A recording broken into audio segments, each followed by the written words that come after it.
Hello guys. അപ്പോൾ ഭയങ്കര echo ഒരു മിനിറ്റ്. അപ്പോൾ എനിക്ക് ഏറ്റവും കൂടുതൽ ഇൻസ്റ്റഗ്രാം DM-ലാണ്, യൂട്യൂബിൽ വീഡിയോസ് ഇടുമ്പോൾ തന്നെയാണേലും കുറേ അധികം പേര് മെസ്സേജ് അയക്കലുണ്ട്. എങ്ങനെയാണ് അമേരിക്ക എത്തിയത്, എന്താണ് പഠിച്ചത്, എങ്ങനെയാണ് അമേരിക്കയിൽ ജോലി വാങ്ങിച്ചത്, അങ്ങനെയുള്ള കുറേ ക്വസ്റ്റ്യൻസ്. ഷോർട്ട് വീഡിയോ ആയിട്ട് ഇടണമെന്നുണ്ടായിരുന്നു, പക്ഷേ ഒരുപാട് ഡീറ്റെയിൽസ് ഉള്ളതുകൊണ്ട് തന്നെ ഷോർട്ട് വീഡിയോ ആയിട്ട് ഇടാൻ പറ്റില്ല. എനിക്ക് 11 വയസ്സുള്ളപ്പോഴാണ് ഞാൻ അമേരിക്കയിലേക്ക് വരുന്നത്. ഞാൻ US സിറ്റിസണാണ്. അപ്പോൾ ഐ ഫീൽ ലൈക്ക് ആ ഒരു സ്റ്റേറ്റ്മെൻറ്റ് തന്നെ നിങ്ങളുടെ എല്ലാ ക്വസ്റ്റ്യനും ആൻസർ ആവുമെന്ന് വിശ്വസിക്കുന്നു. അവിടെ പഠിച്ചു പോകുന്നൊരു വ്യക്തി ആയതുകൊണ്ട് തന്നെ ഡയറക്റ്റ് 12th കഴിയുമ്പോഴത്തേക്ക് കോളേജിലേക്ക് പോവുക എന്നുള്ള പരിപാടിയാണല്ലോ. എൻ്റെ സംഭവം ഇറ്റ് വാസ് ഡിഫറെൻറ്റ്. ഞാൻ 12th പഠിക്കുമ്പോൾ തന്നെ ആക്ച്വലി എനിക്ക് ഹൈസ്കൂളിൽ അവിടെ കോളേജ് ക്ലാസ്സസ് എടുക്കാൻ പറ്റും. പഠിക്കുന്ന സമയത്ത് നമ്മളെ കൊണ്ട് മാനേജ് ചെയ്യാൻ പറ്റുന്ന തലയ്ക്കകത്ത് താമസമുള്ള ആൾക്കാരാണെങ്കിൽ പറ്റും. അപ്പം ഞാൻ അങ്ങനെ ആണ് ഡിഗ്രി എന്ന് പറയുമ്പോൾ ഒരു ഇത്ര കോളേജ് അവേഴ്സ് അങ്ങനെ ഒരു സംഭവം ഉണ്ട് അവിടെ. അപ്പം അങ്ങനെ കുറേ ക്രെഡിറ്റും കാര്യങ്ങളൊക്കെ എനിക്ക് കിട്ടിയിട്ടുണ്ടായിരുന്നു. ഇത് കഴിഞ്ഞിട്ട് ഞാൻ നാട്ടിൽ വന്നിട്ടുണ്ടായിരുന്നു. ഒരു 1 year ഗ്യാപ്പ് ഇട്ടിട്ടുണ്ടായിരുന്നു. അതൊക്കെ ഞാൻ ഇവിടെ പഠിക്കാനും ബാക്കിയുള്ള കാര്യത്തിനൊക്കെ ആയിട്ട് ഒരു വർഷം അലമ്പാക്കി ഞാൻ കളഞ്ഞു. അത് കഴിഞ്ഞിട്ടാണ് ഞാൻ വീണ്ടും തിരിച്ചു ചെന്നിട്ട് നഴ്സിങ്ങിനാണ് ആദ്യം ചേരുന്നത്. ആൻഡ് ആദ്യത്തെ ഒരു 2 വർഷം എൻ്റെ പേരൻസിൻ്റെ ഇതുകൊണ്ട് തന്നെയാണ് ഞാൻ പഠിക്കാൻ പോയിട്ടുണ്ടായിരുന്നത്. എൻ്റെ ഇൻട്രസ്റ്റിനല്ലായിരുന്നു നഴ്സിംഗ് പഠിക്കാൻ പോയത്. അപ്പോൾ അതുകൊണ്ട് തന്നെ എൻ്റെ പേരൻറ്റിനെ ഡിപ്പെൻഡ് ചെയ്യുന്ന ഒരു ഇതുകൊണ്ട് ഇൻഡിവിജ്വൽ ആയിരുന്നു ആ ടൈമിൽ, അറ്റ് ദ ടൈം. ഇതുകൊണ്ട് നല്ല എമൗണ്ട് കോളേജിൽ ഒരു സെമ്മിലാവുമായിരുന്നു. ഞാനെല്ലാം പൈസ അടച്ച എൻ്റെ വീട്ടുകാർ തന്നെയാണ് കേട്ടോ.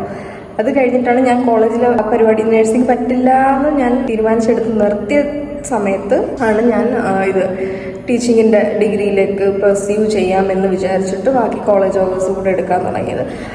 നഴ്സിംഗ് പഠിക്കുന്ന സമയത്ത് തന്നെ ഞാൻ അതിന് വേണ്ടിയിട്ടുള്ള ക്ലാസ്സസും, കാരണം എൻ്റെ മെയിൻ ഫോക്കസ് എനിക്ക് ടീച്ചർ ആവണം എന്നൊരു സംഭവം എൻ്റെ മൈൻഡിൽ എപ്പോഴും ഉണ്ടായിരുന്നതാണ്. അത് വീട്ടിൽ സമ്മതിച്ചാലും ഇല്ലെങ്കിലും എനിക്ക് ആ ഒരു ആഗ്രഹം ഉണ്ടായിരുന്നു.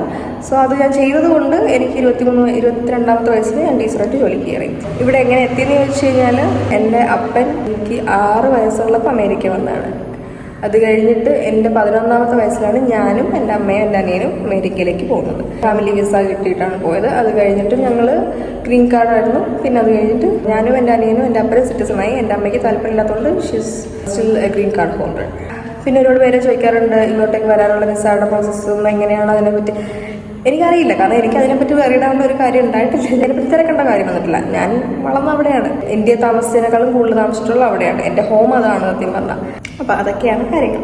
പക്ഷേ എനിക്കറിയാവുന്നൊരു കാര്യം എന്ന് വെച്ചാൽ UK, കാനഡ പോലെ നിങ്ങൾക്ക് വിചാരിക്കുന്ന പോലെ വരാൻ പറ്റുന്നൊരു രാജ്യമല്ല അമേരിക്ക. അപ്പോൾ അത് ഭയങ്കര ടഫായിട്ടുള്ളൊരു കാര്യമാണ്. ഇപ്പോൾ എൻ്റെ ഹസ്ബൻഡിനെ കൊണ്ടുവരാനായിട്ട് സ്പോൺസർ വിസയ്ക്ക് അപ്ലൈ ചെയ്തിട്ട് എൻ്റെ 3 വർഷത്തോളം ആയിട്ടുണ്ട്. അപ്പോൾ അത് ഇതുവരെ ഒന്നും ആയിട്ടില്ല.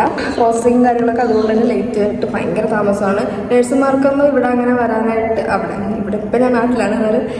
ഒരു ടൈമിൽ നഴ്സുമാരെ അമേരിക്കയിലേക്ക് കയറ്റി വിടുന്നുണ്ടായിരുന്നു നമ്മുടെ നാട്ടിലെ. ഇപ്പോൾ അതും നിർത്തലാക്കിയതാണ് എനിക്ക് മനസ്സിലായിട്ടുള്ളത്. ഇപ്പോൾ ചിലപ്പോൾ ഉണ്ടായിരിക്കാം, എൻ്റെ അറിവിൽ ഇല്ല.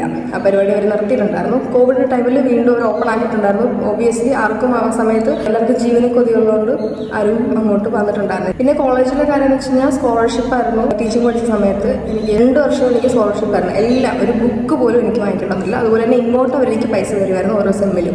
എങ്ങനെ പോയാലും ഒരു സെമ്മിൽ എനിക്ക് 1 ലക്ഷം രൂപ നാട്ടിൽ കിട്ടുമായിരുന്നു. എനിക്ക് നല്ലൊരു എമൗണ്ട് കിട്ടുന്നുണ്ട്. പിന്നെ പ്രത്യേകിച്ച് കോവിഡ് ടൈമിൽ 1 വർഷം ഞങ്ങൾക്ക് കോളേജിൽ പോകണ്ടായിരുന്നു. വെർച്വൽ ക്ലാസ് ആയതുകൊണ്ട് തന്നെ ആ ടൈമിലും ഞങ്ങൾക്ക് ഫൈനാൻഷ്യലി ഒരുപാട് കോളേജിൽ നിന്ന് ഞങ്ങൾക്ക് ഹെൽപ്പ് കിട്ടിയിട്ടുണ്ട്. കുറേ ഗ്രാൻറ്റുകളും കുറേ സ്കോളർഷിപ്പും അല്ലാതെയുള്ള കുറേ ഹെൽപ്പും മറ്റൊന്നും മറിച്ചത് റെഡ് ക്രോസിൻ്റെ വകയും മറ്റത് വക മറിച്ചത് അവരുടെ വക എന്നൊക്കെ പറഞ്ഞിട്ട് സ്റ്റുഡൻസിന് കിട്ടിയിട്ടുണ്ടായിരുന്നു. കുറേ സാധനങ്ങൾ, ഒരുപാട് സംഭവങ്ങളും കാര്യങ്ങളും കിട്ടും. അതൊക്കെ വെച്ച് നോക്കുമ്പോൾ ഐ ഫീൽ ലൈക്ക് ആ രാജ്യം തന്നെയാണ് ബെറ്റർ. പിന്നെ കോളേജിൻ്റെ ഒരു ഫ്രണ്ട്ഷിപ്പോ കാര്യങ്ങളോ അങ്ങനെ ലൈക്ക് ഒരു ഇവിടത്തേക്ക് പോലൊരു വൈബും കാര്യങ്ങളൊന്നും കോളേജിൽ ഉണ്ടാവില്ല.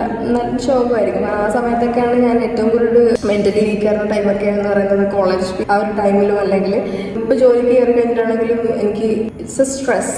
ഓക്കെ, അവിടെ വർക്ക് ചെയ്യാന്ന് പറയുന്നത് ഇച്ചിരി തലയ്ക്കുരാൻ തുടങ്ങി പറയുകയാണ്. At the end of the day നല്ലൊരു എമൗണ്ട് നമുക്ക് കിട്ടും. അതുകൊണ്ടാണ് എല്ലാവരും പുറത്ത് ജോലി ചെയ്യണം, താമസിക്കണം എന്നൊക്കെ ആഗ്രഹിക്കുന്നത്. നാടാണോ അമേരിക്കയാണോ ഇഷ്ടമെന്ന് ചോദിച്ചു കഴിഞ്ഞാൽ കുറേ കാരണങ്ങൾ കൊണ്ട് എനിക്ക് അമേരിക്ക തന്നെയാണ് ഇഷ്ടം.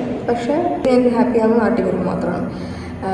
പിന്നെ ലാംഗ്വേജ്, ഫുഡ്, അങ്ങനെയുള്ള കാര്യങ്ങളൊക്കെ അവിടെ ലാംഗ്വേജ് ഞാൻ ഉദ്ദേശിച്ചെന്ന് വെച്ച് കഴിഞ്ഞാൽ മലയാളികൾ ഇല്ല. അപ്പോൾ എൻ്റെ ഏരിയയിലൊന്നും ഇല്ലാത്തതുകൊണ്ട് തന്നെ നമുക്കങ്ങനെ മലയാളം സംസാരിക്കാറില്ല അധികം. ഇവിടെ വരുമ്പോഴാണ് എപ്പോഴും മലയാളം എന്ന് പറഞ്ഞുകൊണ്ട് ഞാൻ സംസാരിച്ചുകൊണ്ടിരിക്കുന്നത്. അവിടെ നമ്മൾ അങ്ങനെയൊന്നും ഇല്ലല്ലോ. അപ്പോൾ അതൊക്കെ കുറേ മിസ് ചെയ്യും. പിന്നെ കുറച്ച് കാര്യങ്ങളൊക്കെ ഇങ്ങനെ മിസ് ചെയ്യും. അല്ലാതെ ഇപ്പം എൻ്റെ ഫാമിലിയൊക്കെ അവിടെ ആയതുകൊണ്ട് തന്നെ എനിക്ക് അങ്ങനെ ഒരു പ്രശ്നം ബുദ്ധിമുട്ടൊന്നുമില്ല. വീട് മിസ് ചെയ്യുന്നു അങ്ങനെയുള്ള കഷ്ടപ്പാടുകളും പ്രശ്നങ്ങളൊന്നും എനിക്കൊന്നുമില്ല. I feel like I have answered all your questions. ഇപ്പോൾ വേറെ എന്തെങ്കിലും ക്വസ്റ്റ്യൻ ഉണ്ടെങ്കിൽ feel free to comment down below. അല്ലെങ്കിൽ എന്തെങ്കിലും വിസയുടെ കാര്യങ്ങളോ പ്രോസസ്സിങ്ങിൻ്റെ കാര്യങ്ങളോ എന്തെങ്കിലും നിങ്ങൾക്ക് ഒന്ന് തിരക്കാവോ എന്ന് ചോദിച്ചാൽ ഞാൻ തിരക്കാം. എനിക്ക് തിരക്കേണ്ട ആവശ്യം ഇതുവരെ വന്നിട്ടില്ല. ബിക്കോസ് ലൈക്ക് സാർ എനിക്ക് അതിൻ്റെ ആവശ്യം വന്നിട്ടില്ല. നിങ്ങൾക്ക് വേണ്ടി ഞാൻ ചെയ്യാൻ തയ്യാറാണ്. ചോദിക്കാൻ തിരക്കാൻ എനിക്ക് ആളുണ്ട്, ആൾക്കാരോട് തിരക്കാം. അപ്പോൾ അങ്ങനെ എന്തെങ്കിലും ഡീറ്റെയിൽസോ കാര്യങ്ങളോ വേണമെങ്കിൽ. പക്ഷേ എനിക്ക് അറിയാവുന്നിടത്തോളം ഭയങ്കര പാടാണ് വരാനായിട്ട്. വിസിറ്റിങ്ങിനൊക്കെ വരാനായിട്ടൊക്കെ പിന്നെയും എനിക്ക് തോന്നുന്നു എന്തെങ്കിലും ഓപ്ഷൻ ഉണ്ടാവും. പക്ഷേ അവിടെ പഠിക്കാനോ അല്ലെങ്കിൽ അവിടെ വർക്കിനോ വരിക എന്ന് പറയുന്നത് it's hard. Not impossible, hard. അടുത്ത വീഡിയോ ആയിട്ട് വീണ്ടും കാണാം. Tata, bye by.